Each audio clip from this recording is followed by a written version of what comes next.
What's going on, guys? Welcome back to FGC Philosophy, the fighting game community philosophy. Lately, I've been working a lot in esports, so it's hard to say just FGC. It's more like just gaming and competitive gaming philosophy. But nonetheless, I am Tavian Napier, aka a philosopher. I am here to talk about some topics for myself. One of the things that's important to mention is that I'm big on self-development, personal improvement, whatever you want to call it, right?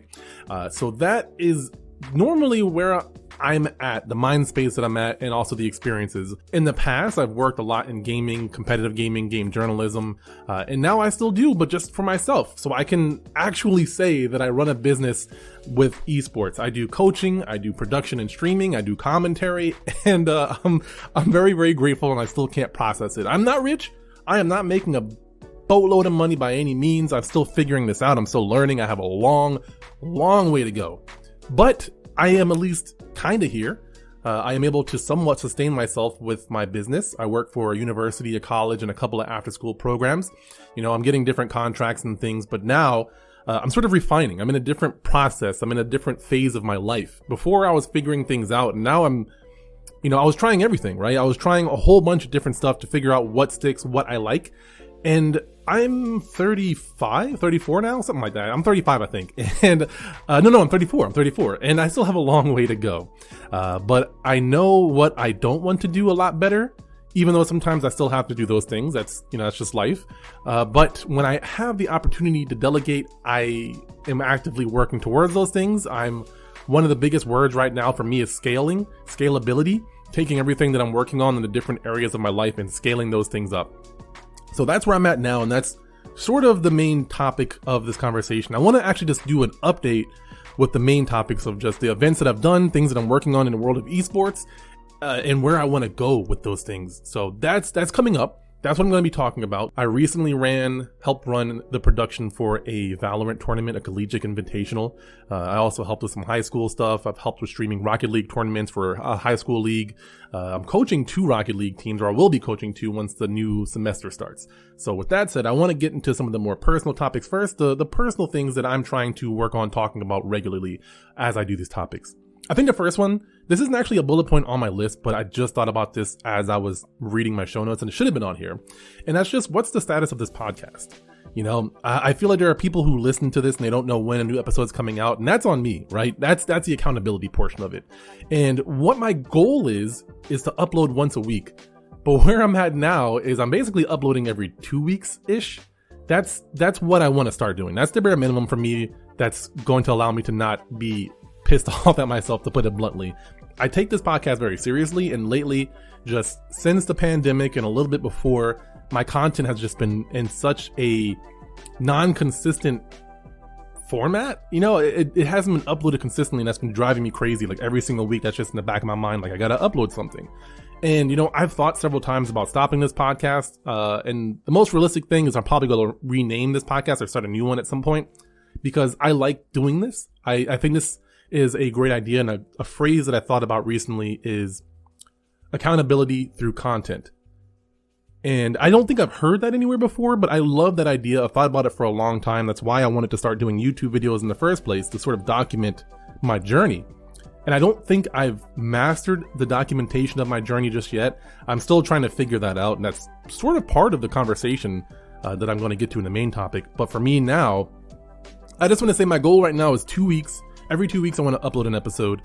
I don't think it's always going to be fighting game related, because I'll be honest, I haven't been super glued to fighting games. I've been more so paying attention to a lot of content creation and a lot of esports related topics, because I'm working with Rocket League. That's where my main paycheck is coming from, is coaching Rocket League for 2 different teams, and then also doing production for Rocket League tournaments for a different company. So that's where most of my attention has gone. And when I try to play fighting games, I try to play fighting games when I can. I try to look at tournaments, but I'm so behind on a lot of the fighting game stuff. So I'm going to try to update you guys when I can. But right now, I don't really feel like talking about fighting games, so I'm not going to. Maybe some will be sprinkled in there somewhere. But for right now, let's get on to the next topic. And that one is actually one that I want to keep on doing. This is sort of a motivation for me to talk about this, but it's, what am I listening to right now? As I've talked about before, I'm partnered with Audible, and I have a deal that I offer on my website, tavianapier.com. The website is kind of but don't worry about that. But if you go to tvnapier.com/audible, you actually get a free month and I believe 2 free books with Audible. And there's no obligation. You can close it down. But that's aside. That's an aside. What I want to talk about is what am I listening to? I am still listening to The Art of Learning by Josh Waitzkin. I've been sort of just listening to the different chapters and really internalizing them because every single episode, and I've listened to this book like 5 times now. I would say this is my 5th listen through, whatever you want to call that. And I always get something new. And I'm on, let me check real quick. Earlier, when an earthquake. I'm currently on chapter 12, which is called Using Adversity. And I feel like every episode he talks about different topics. You know, he really goes into his process, his experience. And I love how you get to see this person who's, you know, he's had some privileges, sure. You know, he's because of the work that he put in at a young age, he was able to kind of reap the benefits to some extent. But at the same time, everyone has their own personal struggles, and his just might have been more elevated. But he definitely talks about how his struggles affected him and how he worked through those struggles, how he tries to take his adversity and put it towards other areas of his life. Like I said before, he's a grandmaster of chess, one of the youngest next to Robbie Fischer in America, but also moved over to Tai Chi Chuan push hands and became a grandmaster or world master of that as well, and won several tournaments, you know, world tournaments, not just national or local or anything like that, world tournaments against people where the origins of that martial art are also competing, right? That's a huge deal. You know, this American kid, this American nerd who grew up playing chess, switched to martial arts, and I just love that. But I also am trying to supplement my personal development stuff with more nonfiction, and I recently bought the first book for Harry Potter. So the Sorcerer Stone or Philosopher's Stone, depending on, you know, where you're from. I know I have some UK listeners and some overseas listeners, so shouts out to you guys. But yeah, I started listening to that. I'm on like chapter 3 or 4. Obviously, this is an older book, so spoilers isn't a big deal. But, you know, I gotta say, I've never read the books. So you gotta understand, I've only seen the movies. I've watched every movie at least 3 times now, but most of them I probably watch more than that. We watch it every single year for the most part. We're working through it now. And, you know, the Dursleys, if you're a Harry Potter fan, then you know who the Dursleys are. Harry Potter's godparents, the guardians, I'll call them. Because technically Sirius Black is a godparent. But anyways, I'm a nerd. I'm a nerd. And I've been listening to it. It's been voiced by Jim Dale, who I don't know if he actually has a UK accent or if he's just acting it. But either way, he does different voices, and I really appreciate that. And man, the Dursleys are they're so terrible. They're so terrible. They do a really good job of setting up the world that Harry Potter is living in and really helping you feel how bad of a situation that Harry Potter's in, so that when he finally meets Hagrid and all these letters start coming in, it's just, you feel the excitement with him. I gotta say, I know J.K. Rowling is a controversial figure right now. I'm not going to get into the politics of that, but I gotta say, she writes books very well. She treats people like trash. Like, she treats Harry Potter like trash by the Dursleys, you know? I'm only on like the 3rd or 4th chapter, so he just got to Diagon Alley. He's buying all his supplies right now. He's probably going to run into, I don't know if he runs into Malfoy at the bookstore like he does in the movie or what, but I'm curious to see just the differences. I like Harry Potter lore and Harry Potter theories and stuff like that. So I recommend it if you haven't listened to the books or read the books yet, and you do have Audible or you're thinking about getting Audible, check that out because I really think it's worth it. The main other topic right now is my personal goals. Personal/business goals, and that's getting organized. I have to acknowledge, or I have been acknowledging, that I'm a very unorganized person, but I'm also very meticulous.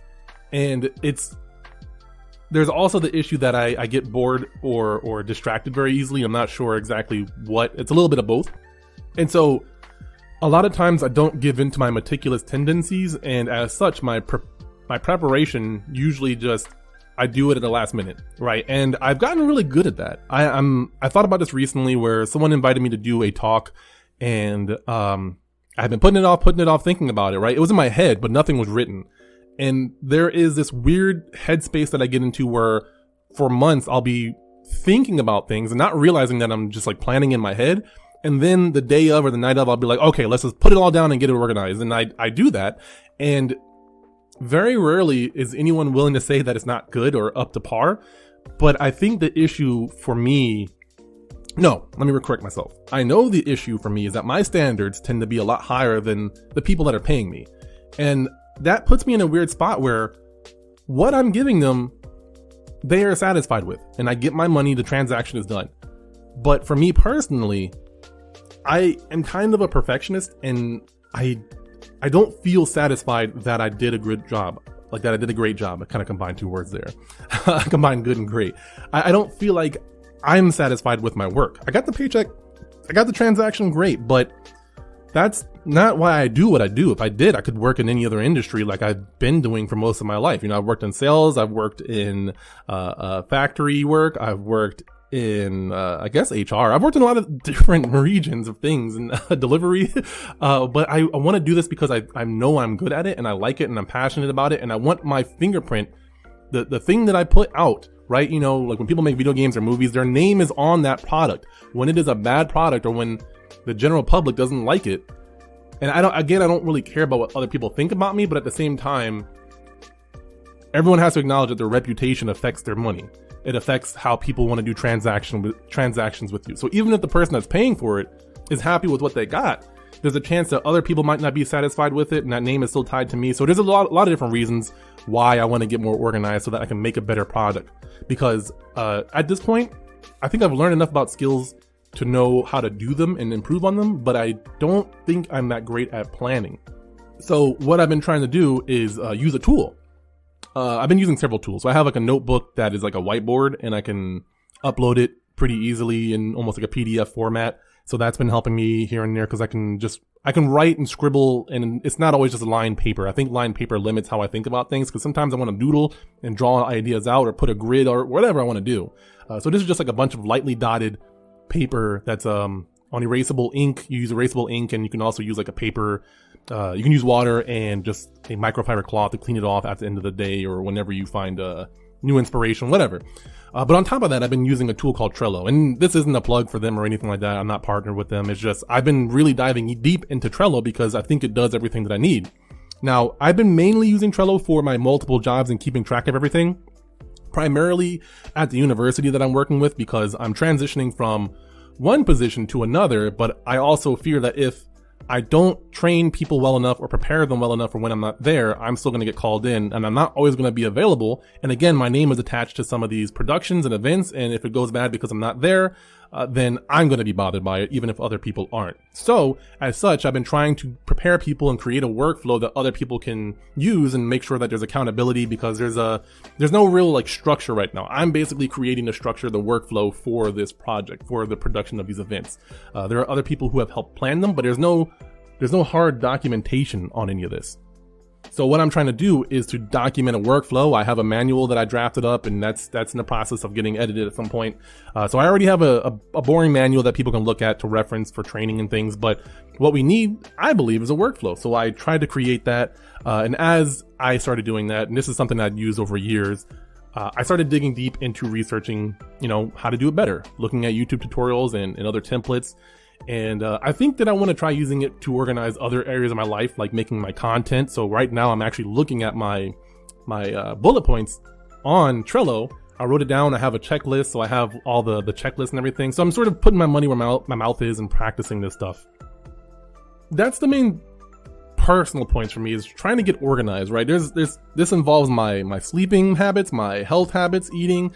I think the first thing is I need to organize and plan what I want to do. And as such, I can start to actually see my progress, take a tally of what I've done or what I haven't done, and really see everything that I'm trying to do or what I want to do or that I have done. I've always known that this is something that I want, like a visual, whether it be like in a video game form, like a quest from an RPG, like a quest list or something like that.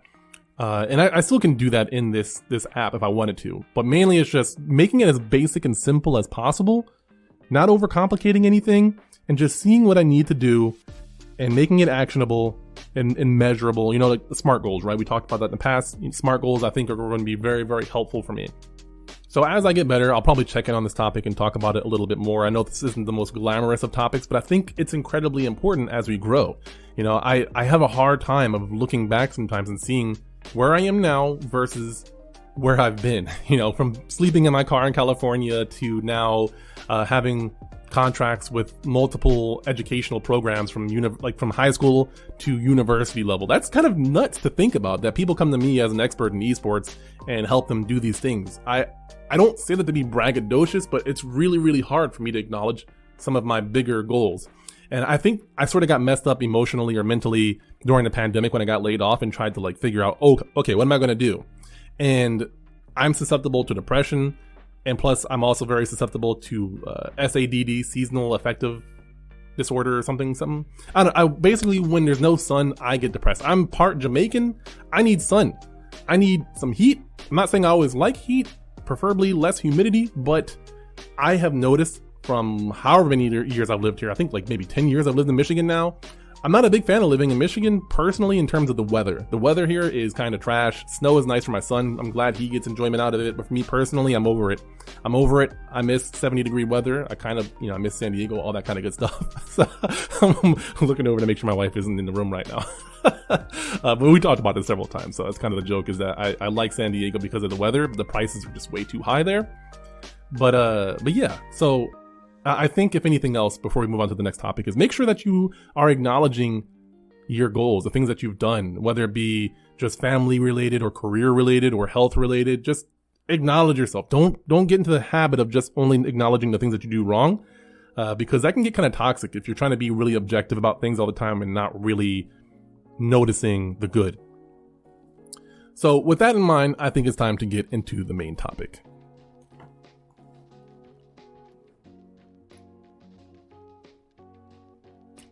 All right, so on to the first topic that I want to talk about, and it's all going to be just things I'm working on in the esports industry. I just want to kind of process and talk about everything that I've worked on so far.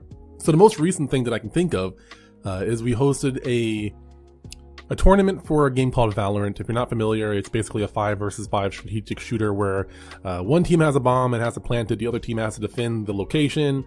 Pretty straightforward. It's a little bit more fantastical because they have magical powers, but it's basically Counter-Strike with magical powers, if you know what that game is. If you know what Counter-Strike is, you probably already know what Valorant is in the first place, but nonetheless, I digress. So basically what we did was the first week we had online playoffs, and our local team at the university played in the arena, and we practiced our production, and I did some training. So this sort of ties into multiple topics because I'm running the production in the stream while also trying to teach students about the production. So lighting, sound. The most intensive thing I think is just the we call it the vMix machine, or the Big Red and Big Blue. It's where we run all of our production. It's where we use the software to switch from scene to scene and update the stream and everything like that. And I definitely realized about myself, because normally I'm sitting up there kind of running it or directing somebody else. I've had to learn how to let go of control of everything and let other people do it and just be a director. I'm relearning that, I should say, because I did that before the pandemic, and it's just been a year and a half before I've done this. So now we're in a situation where we are scaling up and we're getting more students involved and making sure that they're getting first-hand experience. So essentially what I do is I set up everything to make it as easy as possible. So I take the program and I make a bunch of buttons. I program a bunch of buttons into it to make it to where they switch from scene to scene, overlays pop up. A bunch of cool things happen that all they have to do is press a button. Behind the scenes, I'm watching a bunch of tutorials and Googling things and figuring out how this program works and adding assets, and having one of our other students who basically plans a lot of the events have him make assets as well. And then I plop those in there and I organize it and I make sure it's easy to use. And then from there, we just make sure that the production goes well. And it was pretty fun. It was really nice. It was a good experience. And it was a great warm up for the in-person finals that we did, where 4 teams came in. There were 2 MSU teams, Michigan State University teams. They have multiple teams because they just have so many students interested in the program. And then Purdue wound up taking the whole entire thing. I think our team got second. I might have gotten third. I'm not sure. I got to think about that now that I think about it. But I think our team got third. But nonetheless, it was really fun. It seemed like a lot of people had a great time. There was only one instance where we had, I guess we use the term Karen or male Karen, where someone put a mask on their head instead of putting it on their face. But that was very small and minute compared to the whole entire event. So it was really cool to see that happening, all the teams coming through, having fun, playing in person, running the production. The stream was popping. I looked at the analytics and those were looking really good for minimal marketing. We have basically no marketing team, or at least none on staff. Just the club and individuals like myself making posts and sharing it out there. But that was like a 2-week process. We learned a lot about making sure that we plan further in advance, about our standards of tournaments, figuring out a lot of technological issues and such. We definitely had a lot of refamiliarization to work on, and it was really cool that we were able to do that. Other events that we had run in that arena was less production, but just more so event organizing. Was a Smash Bros tournament, like a weekly Smash Bros tournament for a high school that our local Parks and Rec organization ran, and we just helped facilitate it and give advice and things of that nature. And that was kind of hectic at first, but week after week it got more and more organized and more streamlined. I wish I could have been more involved, but I was still figuring out my other obligations as a coach and running tournaments online and such, so I had to leave earlier than I would have liked to get things done. But that experience helped me to some extent, learn how to manage my time. That's a huge chunk of this, right? All the events, all the work that I'm doing right now in esports, because I'm working for myself, I have to really learn how to manage my time. I have to really keep track of it because, I'm logging my hours and everything. It's kind of like clocking in and clocking out, but there's no, only one of my jobs has an actual like time thing that I like a timesheet that I stamp and clock in. Otherwise I have to just document it and then send it off, right? And say, hey, these are the hours that I worked. Some people actually just send a legit invoice and say, hey, this is how much hours I worked, and this is how much you're charging me. Just like a literal invoice versus like a spreadsheet or something like that. So it varies from organization to organization, and it's keeping track of all these things. Definitely a challenge that I'm trying to work on, right? We talked about planning in the introduction, and that definitely helps with a lot of this, where I keep myself organized. I have everything in different folders. The same thing works for running events and planning events. The better you plan your events, the simpler you make it, but also the more detail you get into it, the more prepared you're going to be, and the more you can prepare others for those events, the better you can train people. And as I said before, that's sort of where I'm at with scaling up, and the Valorant tournament was a good example of that, because if we don't have enough people to help, then we can only facilitate so many people in the arena, and we have to keep that in check. We can only do so many things before our bandwidth gets used up. So I really want to make sure I hammer that idea home.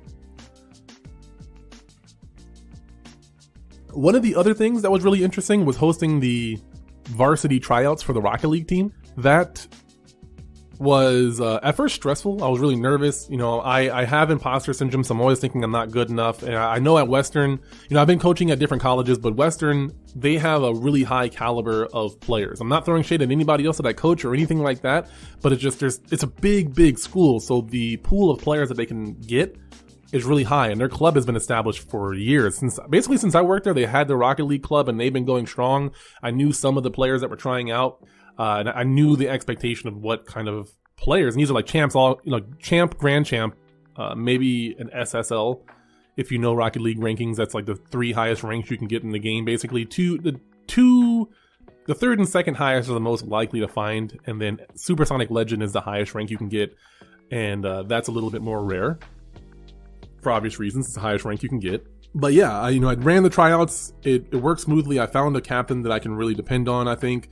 And the caliber of players are just ridiculous. I'm excited to see these players, because something that I have to talk about with coaching is that me personally, one of my strengths has always been taking someone who's good at something and making them better, right? What I've been doing for the most part is working with high schools and colleges where they're maybe average or below average, and getting them to be average or above average.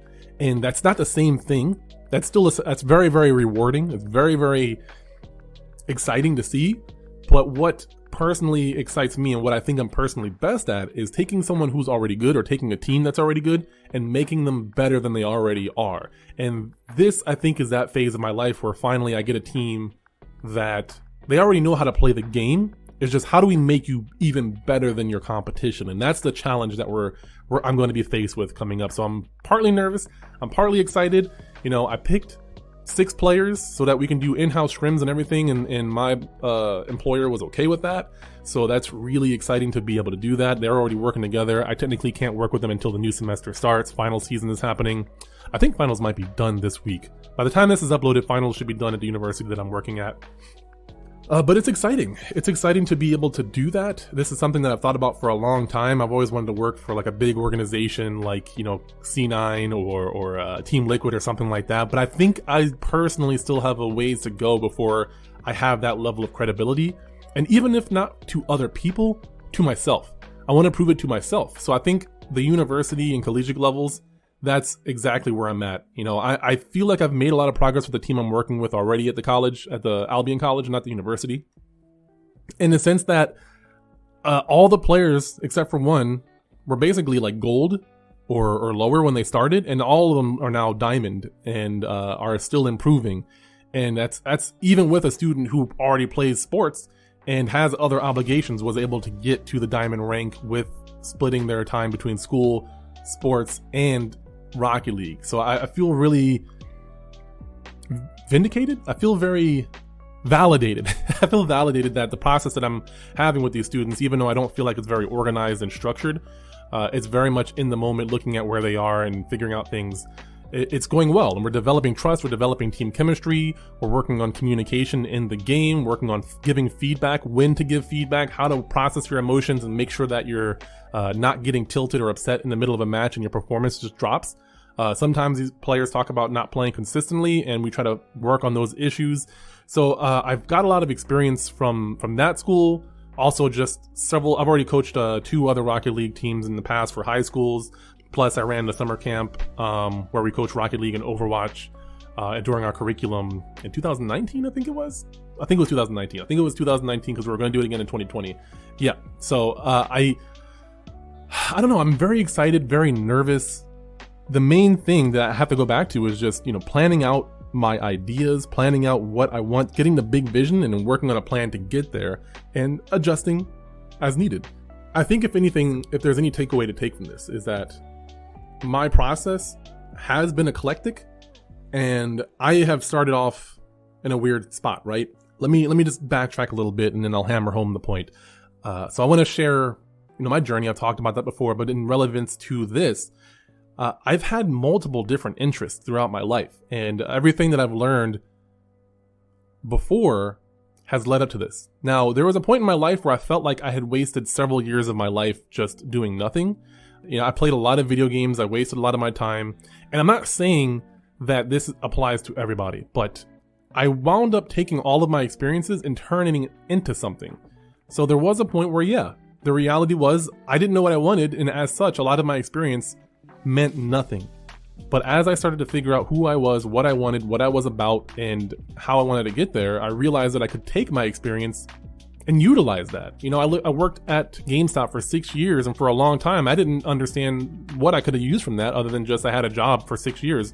But in that time, I learned, it was one of my first jobs where I was working with customers. Everything else was food service, and I was a cook. So this was my first sales job, and I learned a lot about psychology. I learned a lot about confidence. I was too shy to talk to people before that. But I wanted this job so bad that I forced myself to get comfortable being uncomfortable. So learning how to talk to people, learning how to sell them things that they don't know anything about, learning how to educate people on topics they don't know anything about, going above and beyond for people, learning how to build my own fan base, right? By the time I had left the GameStop in Alabama, I had people who would travel 45 minutes past other GameStops just to see me because they knew that my reviews on games were worthwhile and had validity to them. And I took a lot of pride in that, to the point to where I couldn't go anywhere in the city of Huntsville or Madison where people couldn't recognize me because I worked at GameStop. People would like go over to me, and it was kind of annoying. I felt like a celebrity, and this is when I realized really young where I'm like, I don't think I like celebrityness. I don't think I like the idea of people recognizing my face before I recognize theirs. But I still, you know, continue to work on my craft. But nonetheless, you know, that's one example of many where I went to school for game design, and I was like, I want to be a life coach. How the hell am I supposed to use a degree in life coaching? But I'll tell you what, that bachelor's degree opened up several doors for me.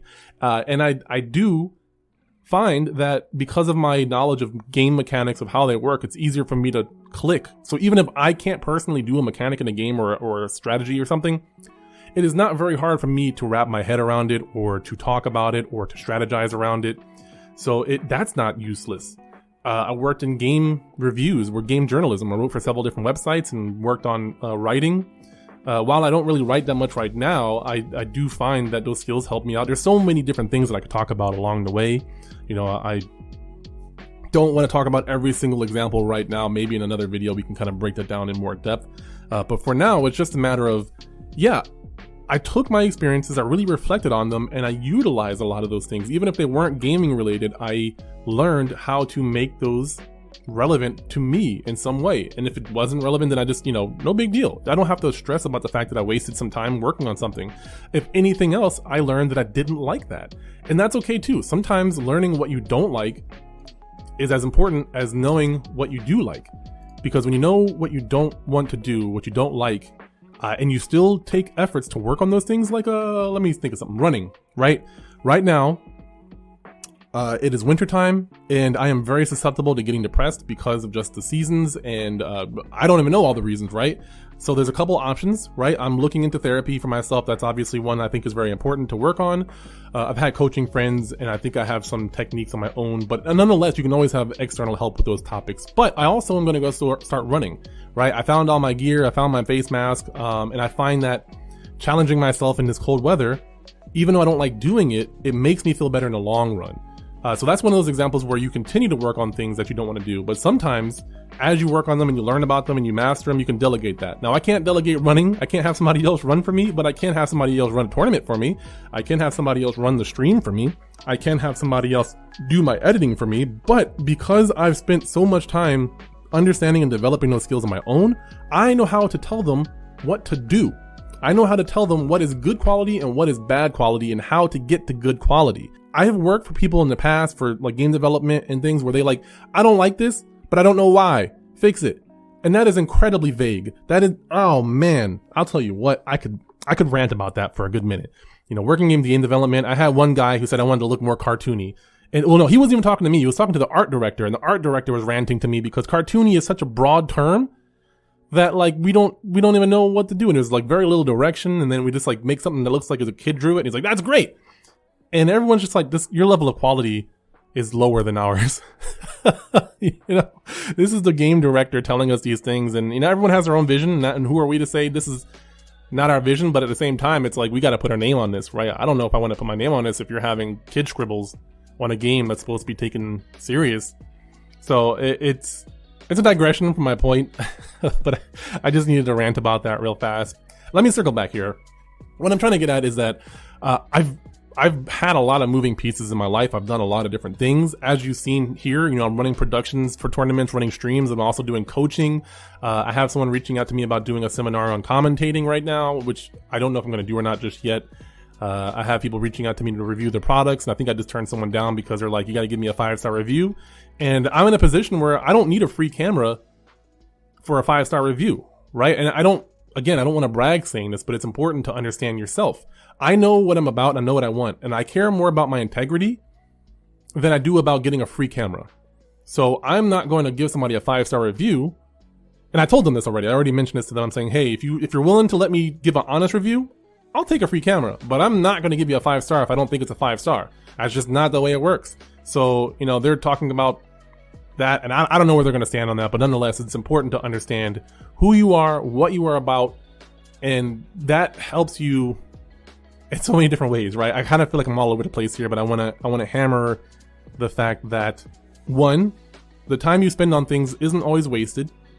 You can waste time doing things. I'm not saying just to sit there and play video games and all of a sudden magically you're going to have a job in gaming or esports. That's not what I'm saying, so don't misinterpret that.